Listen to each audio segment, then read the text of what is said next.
And that's just not true. If you have 100 followers on TikTok, but it's not getting you anywhere, maybe, try a new strategy or just decide to let that go somewhere else. It's okay to not want to create content for every single platform. Are you ready to get your brand seen worldwide? Ready to learn the exact strategies that have made millionaires? Want to know the secret softwares I use to save time, energy, and keep things running and profitable with the minimal team? It's all here on my show, The Visible Entrepreneur. I'm your host, Michelle Lewis, founder of Visibility Vixen. After hitting the top of the charts in France, the UK, Australia, Canada, and Singapore, The Visible Entrepreneur is back for season 4 with some of the biggest names in the business. I'm asking them to spill detailed information about what's made them so successful, specifically their traffic and income generators.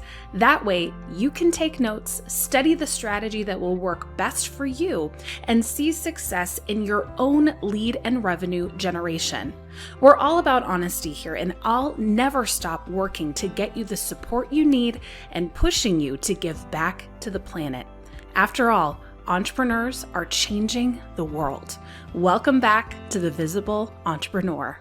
Hey everyone, welcome back to The Visible Entrepreneur. We have a fun episode for you today with my friend, Hayley Luckadoo. So Hayley, welcome to the show.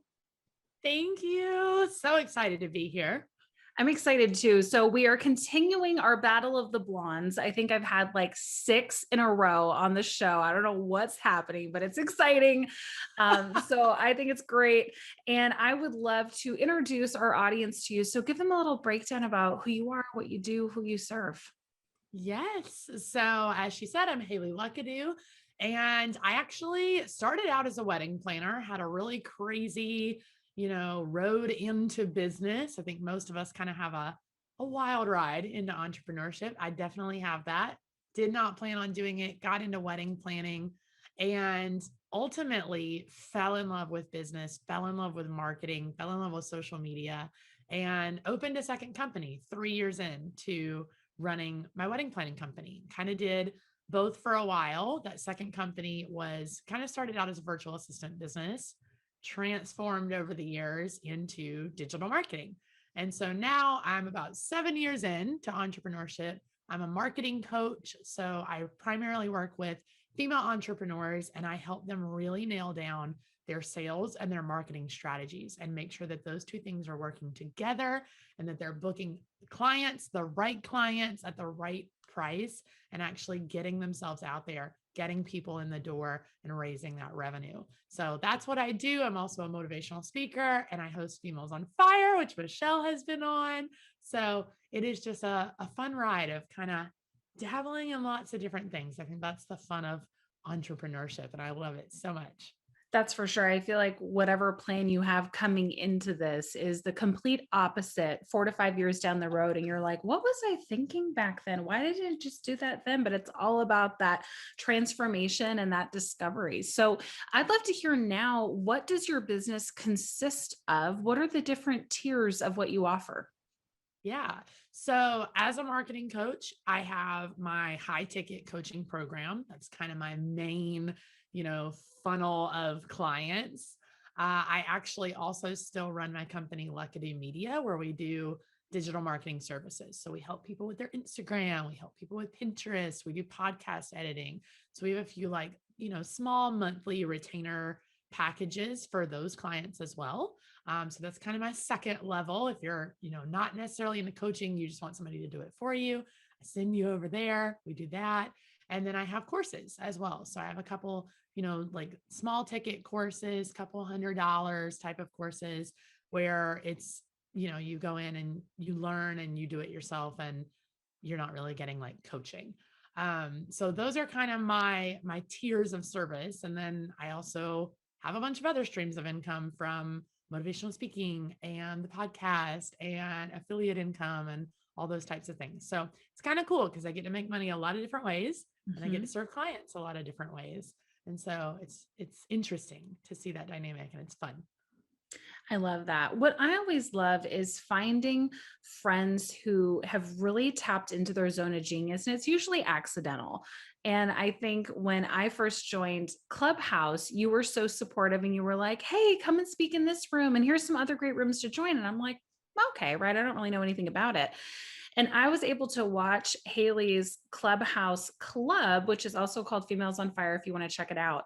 I was able to watch it grow. I was able to watch this new platform really explode. And Hayley was kind of on the helm of that growth and figuring it out, and really did an amazing job coordinating that. So I wanted to highlight that for you, because chances are, especially if you're an Android user, Clubhouse may be new to you and you may be wondering like, hey, is this platform going to last? Is it going to burn out? What do I do? Or, okay, I'm here and it's open on my phone, but I'm not sure how to use this as a source of growth and connection. So, Hayley, I'd love for you to just kind of overview how you got involved in the platform, where you saw that opportunity, and how you started scaling it. Absolutely. Oh my gosh, and thank you for that. Uh, I love Clubhouse. I don't know, in my opinion, I think it will stick around. I don't know if it will or it won't, but as long as it's here, I'm so along for this ride.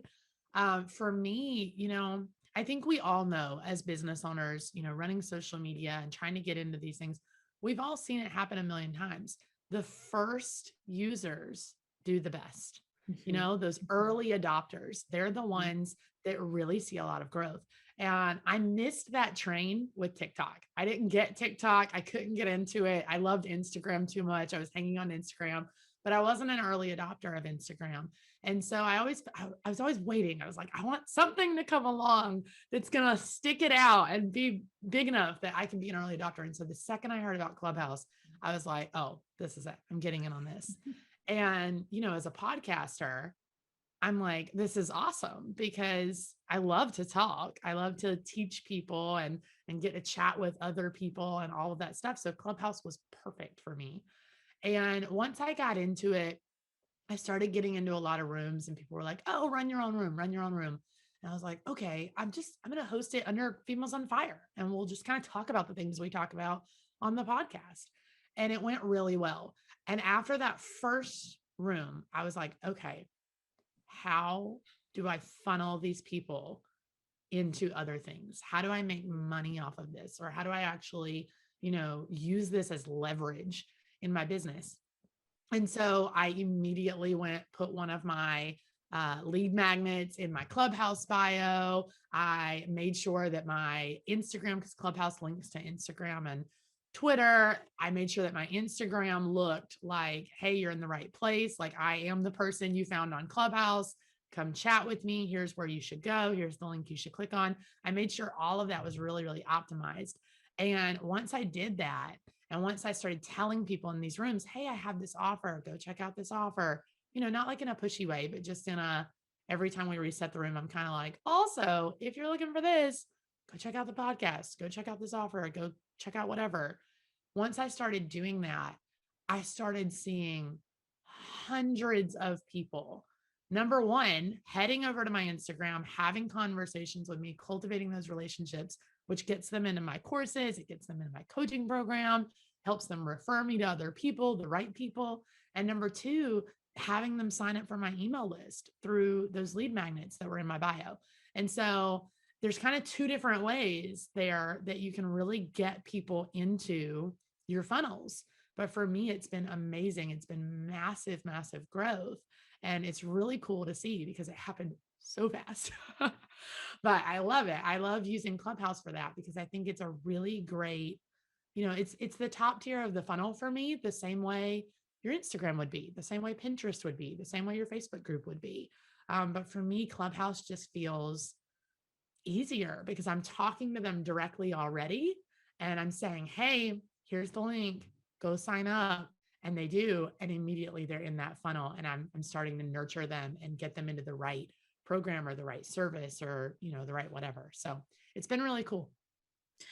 I hope you were listening to that, because Hayley said a couple of crucial things that I really want to make sure that you understand. And the first is you have to do something that's in alignment with your personality and your visibility plan. So first, Hayley has the podcast, right? That's her visibility vehicle. Then she has Instagram. That's her social feed that feeds into her visibility vehicle. So now she saw the opportunity to kind of blend both of those with Clubhouse. And so now Clubhouse is not only feeding her Instagram, but it's feeding her podcast. So it's very strategic. It's not like, let me just hop into it and see what happens. She did hop into it, but then looked and saw, how can I optimize this, right? And she was able to put it into her value ladder. So now people are going into the opt-in, going into the courses, going into the, I think you said coaching program, and then into the done for you services. So really important to pay attention to that. I'm not telling you from this episode, go jump on Clubhouse. It may not be the right platform for you, but I am saying analyze what your strengths are. For Hayley, it was a no-brainer. She already does a podcast. So doing an audio platform made sense. Do what makes sense for you. And then you have the potential of seeing that kind of massive growth. So I think that that's amazing. Yeah, thank you. And I knew you were going to jump on that visibility aspect, and I love that. And I thought of you when I was like, what would Michelle have me do here? But it's true. It's true. You've got to think about what works for your business. And for me, Clubhouse did make sense. I do think as a business owner, if you don't know what that platform is, you've got to have a test period where you just play, right? I think as entrepreneurs, sometimes we're scared to get in and just play with something. We're really scared to just try something and then say, you know what? No, that wasn't for me. That didn't work. I'm going to let that one go. I think we feel like we have to be all the places, right? We have to be on Clubhouse, Instagram, Pinterest, Facebook, LinkedIn, TikTok, doing a YouTube channel, doing a blog, doing a podcast, having a Facebook group, all the things. And I probably forgot one, but all the things. And we burn ourselves out with this like mediocre cross-posted content, and we feel exhausted. We're not getting anywhere because we're not targeting the right people. We're not putting out great content. And then we do all of this and we go, well, it's not working. Why isn't it working? It's working for her on Instagram, and it's working for him on LinkedIn, and it's working for them. Why isn't it working for me? And it's because we're burning ourselves out and stretching ourselves so thin. And if you would just take the time to play and figure out what are the two of those that are going to work the best, what are the two of those that you should put all your efforts into? And that's not saying that I'm not on Pinterest, right? That's not saying that I'm not on LinkedIn. That's not saying that I don't give those some attention sometimes, but I sort of, I'm like, okay, what can I do on these platforms to set it and forget it, to pull other content I already have, to not waste my time here because this is not where my clients are. And that way I can put all my time, all my effort, all my strategy into the one or two places that are working, that are getting me clients, that are getting me the visibility and the press and the, connections and collaborations and all of those things that I really want. I feel like we get in this mindset that, okay, well, I started here and I've put out content here, and now I've maybe built a little bit of a following here. So now I've got to make this work. And that's just not true. If you have 100 followers on TikTok, but it's not getting you anywhere, maybe, try a new strategy or just decide to let that go somewhere else. It's okay to not want to create content for every single platform. It's okay to feel like, this isn't the right one for you. You've got to find the one that fits both in alignment with who you are, the way you like to create content, the way you like to find your clients, and in alignment with your goals and your strategy and what your funnel looks like and what you're trying to get them into and where your clients are hanging out. Absolutely. And I think that that's so key. You can optimize your strategy so that on certain platforms, you're not having to log in every day. You're not having to really worry about it. I think that's the beautiful thing. If you can be strategic with visibility versus what a lot of people do, which is just waking up and panicking because they have to post to 6 different places and try to originate it. And some personalities, that's totally fine. They wake up, they love coming up with fresh ideas and setting aside 30 to 45 minutes to put out that post. Me, no. Like the only thing I can just do in the moment are maybe stories and reels. Aside from that, like it needs to be pre-planned. Like I don't want to have to worry about it. I just want to worry about engaging. So I think that that's great that you do something that fits in alignment with your personality type. And it sounds like you and I are more planners, and then we show up on the platforms that mean the most to us, which I love. definitely. And I'm kind of a weird in between too. So for those of you listening, if you're like, well, I've tried content batching, I've tried planning, that doesn't work for me, but I get in the moment and I can't do it. I am that weird in between too, where I'm like, I have to plan it, for my sanity, I have to plan it. I have to content batch, but sometimes I'm in the moment where I'm like, I really want to post this. I want to write this. And so I've found, that having a content bank works really great for me. So the second I get those ideas, I just throw them into my content bank instead of going ahead and posting them. And then when I go to content batch, I'm just pulling from that bank and doing it that way. And so it works really well because I'm still planning, I'm still batching, but I also have that space where if something really cool comes up in the moment, I jot that down. I keep that, you know, handy so I can use it when I go to content batch. And that's a good way to do it if you're kind of in that in between where you're like, well, I don't know what works for me, or I'm kind of in the middle and I want to do both. So you've got to really get creative. And I think that's the thing, is a lot of people are like, well, it's this way or this way. Which one do you want? Well, there's always a middle ground. There's always a gray area in the middle where you can say, well, I'm going to pull from this and I'm going to pull from this and I'm going to do a little of what I've seen her do and a little of what I've seen him do. And then I'm going to add my own little flair to it because this is what I need. And that's what makes you unique. That's what makes you a good business owner. You've found your very unique way of doing things. And that very unique way of doing things is exactly what's going to sell your clients on you. And you've got to remember that. Love it. Preach it. Amazing. Yes, so true. So true. And so let's chat a little bit now about Instagram, since that is one of your areas of genius. Tell us a little bit about what your strategies are, how you figure out what you're going to post, what that schedule looks like, and then a little bit about stories and reels. Yeah, absolutely. So the thing I love about Instagram, the thing I love and hate about Instagram is that it's always changing. We got IGTV a while back and we got stories and now we have reels and you have Instagram shopping, and there's just so many different aspects to Instagram. And so for me, I've really put a big focus on stories. I've put a big focus on reels, and I put a big focus on my DMs. And I think sometimes a lot of people forget about that part because it's not front facing, right? Mm-hmm. They're worried about doing lives. They're worried about doing the reels and the posts and all those. And they're not so worried about the DMs behind the scenes, but those DMs are where I get to really cultivate a relationship with somebody. So I love it. My DMs are always full. I always have unread messages that I have to go tap into. And I love it that way, especially coming from Clubhouse. So it's awesome. So for me, I really focus on creating the front facing content in the form of reels, in the form of stories, and then moving them into my DMs to kind of cultivate, not every time necessarily. Sometimes, I just want them to click in my link in bio and buy the thing, right? Mm-hmm. But sometimes, especially with like those coaching clients that I'm hoping to get, I want to move them into my DMs, cultivate that relationship a little bit, and basically sell them there on the things that I need them to buy or the things I need them to sign up for. So I'm kind of treating Instagram as its own little funnel. And I think you've got to think of it that way with any social media platform.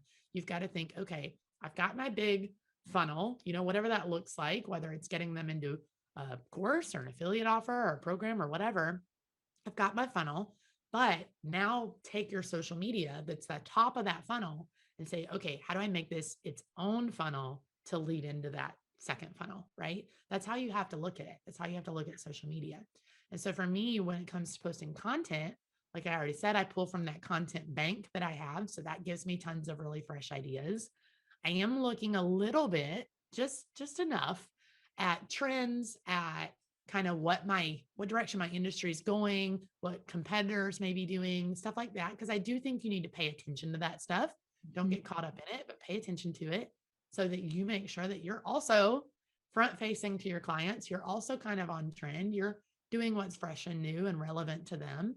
I'm paying attention to what are the questions, what are the problems that my current clients are asking me, that my current audience from the podcast or even just on Instagram itself are asking questions about. How can I now answer those pain points, solve those problems with my content? And then I'm just thinking about my content pillars. what are my content pillars? What are those 3 to 5 things that I talk about, right? So for me, that's marketing. I want to give you marketing advice. That's my thing.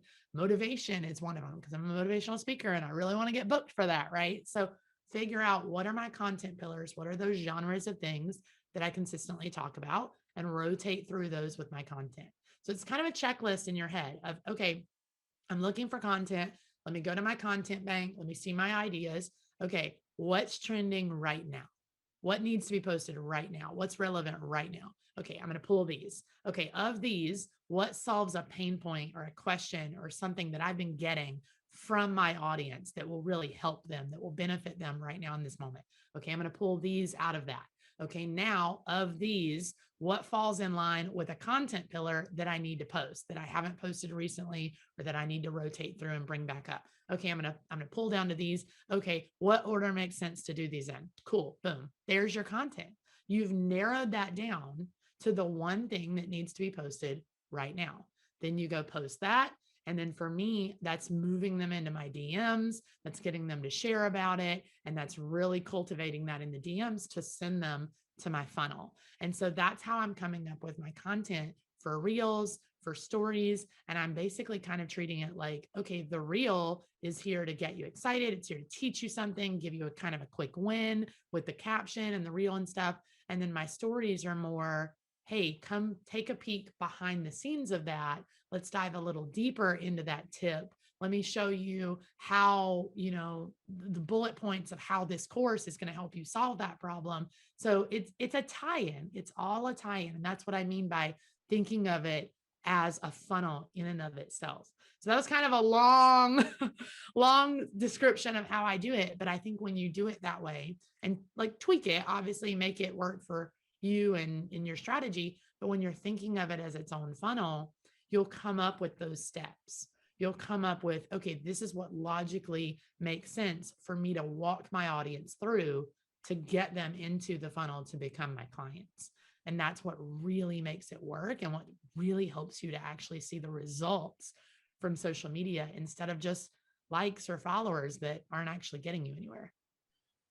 I've been quiet because I've been taking this in and going, she really approaches this as an ecosystem, which I really like. So I don't know if you have a course specifically on this. Maybe you do, maybe you don't, but I feel like you can name it either like Instagram intuition or like Instagram ecosystem or something like that, and just make like a mini course. So there you go, sending you some love there. I think that that's so brilliant. And I'm just sitting here going, that's really interesting, especially if you could have a specific plan that actuates what you're saying of that story from reels to stories to posting to DMs. I think that that's just absolutely incredible and definitely one of your gifts.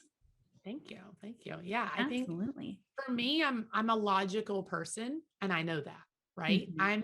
I am creative, don't get me wrong, but I am not and if you're this way, awesome. Like I some days I wish I was you.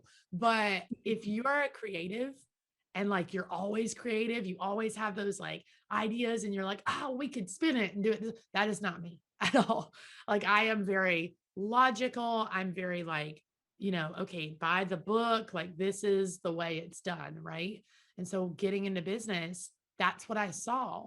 I saw courses, I saw ebooks, I saw freebies of, hey, here's the strategy, do it this way. And I Mhm. tried all of them, like Mhm. all of them. I was the person that if you showed me a Facebook ad and I could get it for $9 or $27, I'm getting it. I'm getting Yep. it because it might help me. I probably spent thousands of dollars on those little tiny offers that people were selling me, and none of them worked.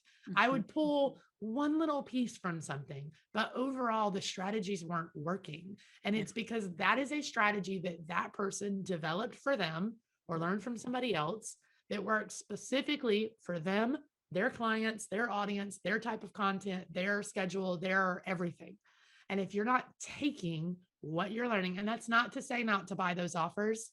I have those offers, like go buy them. Sometimes they work, but you've got to take what you're learning and say, okay, here's the part that works for me. Here's the Yes. one part of that that I know will work for me. And of this one, here's the one part. Okay, how do I make these work together? How do I build my own strategy from the things that I've learned. And for me, that's all I knew to do. And I was like, okay, I understand the concept of getting someone from point A to point B to point C, right? That's what I have to have them do. So posting content going, okay, I hope they click the link in bio. That does not work for me. I need to know, where are they coming from? Where are they going? And so that was the only way I knew to think about it.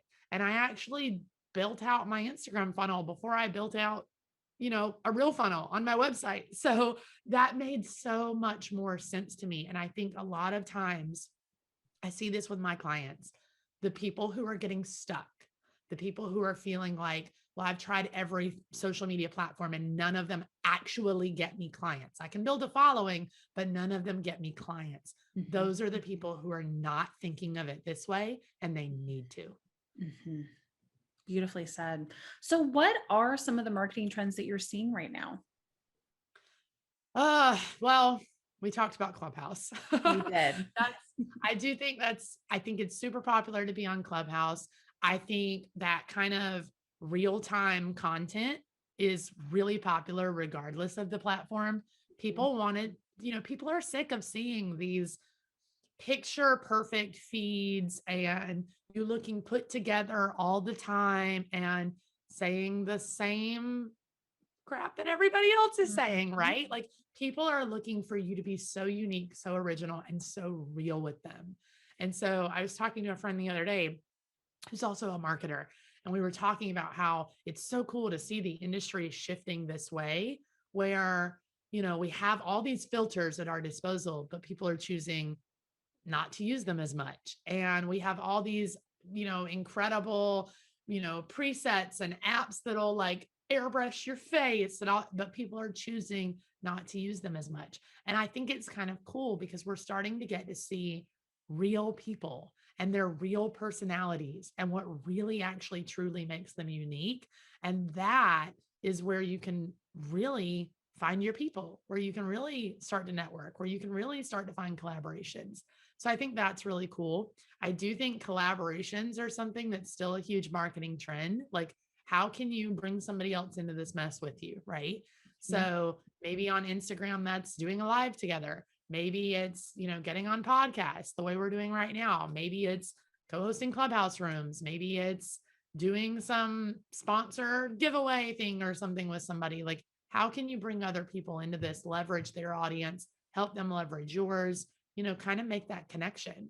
If there's one thing I know to be true of business, it is that networking is everything. If that's the only business tip I'm allowed to give, it's that networking is everything. And I didn't get that in the beginning. And now I'm like, okay, every chance I have, like, let's go. I'm going to the conferences, I'm getting on the podcast, I'm reaching out to people on Instagram. I want to meet people, even if it's just virtually. And that is going to be everything you need for your marketing. Because if you can get referrals, if you can get people saying, hey, I saw you post this on Instagram and I don't know if but there's such a better way to do it. Like, you can try it this way. I mean, that's how you learn from people, right? You can buy their course all day long, but having those virtual friends who are kind of looking out for you, right? That's what's going to really get you there.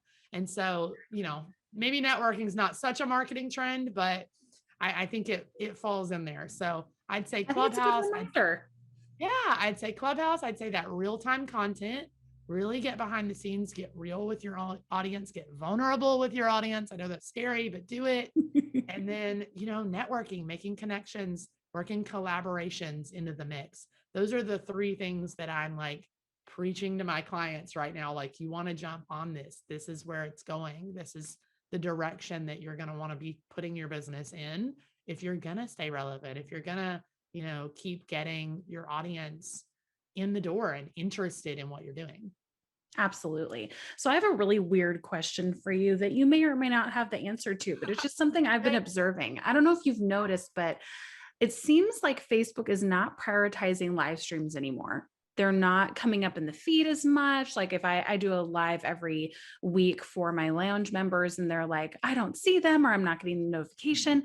Why do you think, have you noticed that same trend? And why do you think the live aspect is being a little bit suppressed? And do you think there's something new that may be coming in its place? I feel like maybe I'm a little biased on this. So I don't know. I'm probably not going to give you the answer you want. That's In okay. my opinion, for me personally, Mm-hmm.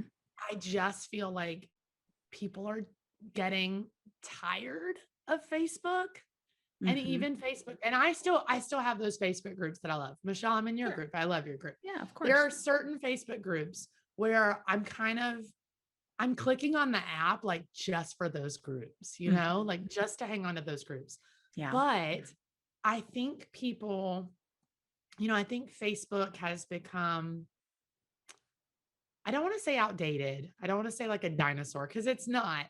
But I think we've kind of seen an influx of Facebook become something more than just social media, than just I a way agree. to connect us, right? Mhm. It's become Yeah. something more than that. It's been um used in different directions than just to be social.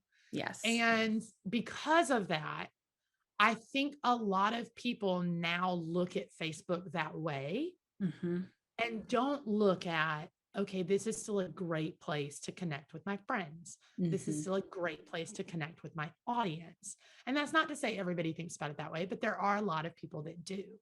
Yeah. And because there are so many other platforms out there that do still feel very social, that do still feel very connected, I think people have opted for a lot of those other platforms over Facebook. And so I feel Yes. like Facebook just keeps, and that's not to say Facebook doesn't still have millions of users, right? Because they do. There are tons of people still using Facebook. If Facebook's in your strategy and it's working, keep going. Like, I'm not telling you to switch to something else, Mhm. but I do feel like a lot of people are starting to kind of put Facebook on the back burner, take a back seat, like they're focusing more on TikTok, on Instagram, on Clubhouse, on whatever. And Mhm. because of that, I feel like you're seeing a little bit less engagement on lives because people just aren't there. They're not actually on the platform to watch the live, right? Mhm. They're not paying attention when you're live streaming. They're Mhm. just going through later and catching up on the replay of things, on what they missed, on those posts that they didn't see earlier, right? They're catching up on Mhm. those couple of things that they came to the app for and they're not on in real time. And so I feel like that's probably something the algorithm has noticed, right? These algorithms are smart. We hate to Mhm. talk about the algorithm because sometimes it bites us in the butt, right? But these algorithms are smart. They're coded to be smart. And regardless of how you feel about an algorithm, it's paying attention, right? Mhm. And so that's total speculation on my part. I don't know anything specifically from Facebook about that, but just from what I've seen, what I've experienced, what I know to be true of all of these platforms, that's kind of what I feel like. I feel like people are on Facebook less in real time to Mhm. engage with that content. And so maybe that has something to do with why lives kind of aren't being pushed in the algorithm as much, why they're kind of taking a back seat to that stagnant posting. And why I think this is why it's so important to ask these questions and play and make sure that you kind of have a little bit of like a backup strategy. Like, Mhm. if you totally rely on a Facebook group and going live, what happens if Facebook's gone tomorrow? Did you move those people somewhere else? Do you have a backup plan? And for some people, that would be, well, my people know I'm on Instagram. I'm going to go do these lives on Instagram. For some Mhm. people, that's, well, I got them in the Facebook group and I got them on my email list when I did that. So I can email them and we can move somewhere else. It's cool. So as long as you've got that backup plan, you're good to go. But you've got Mhm. to think, and that goes for any platform. You've got to think about that backup plan with any platform because we don't own these. You don't own those followers. That's why it's so important to cultivate those relationships with them and get them onto something else, something that you do own or something that you do know will be there when you need them if these platforms all crashed and burned tomorrow. It's so true. And I think it's interesting that so many course creators, membership creators, program creators are moving their groups instead of having a Facebook group. And I still have a Facebook group for the Visibility Lounge, but they're moving them to like Slack or Discord or platforms like that that are a little bit more dependable and not really a social media platform. So I think it's really interesting what we're seeing happening. And I think there's going to be some big changes this year. I don't know what they're going to be, but I just have a Yeah, feeling that they're coming. So I'm just like, putting I on my agree. swimsuit, grabbing my surfboard, like I'm ready for the ride, right? Yeah, but I think that, and see, that's the cool thing about you is you're adaptable, right? Mhm. And that's what makes a great entrepreneur is you're looking forward and you're going, okay, you know what? I have this Facebook group. It's working for me. I love it. Like it's great. Everybody loves it that's in it and it's working. But intuitively, I know something is coming and Mhm. I know that I have to be ready. And so I'm already asking the questions.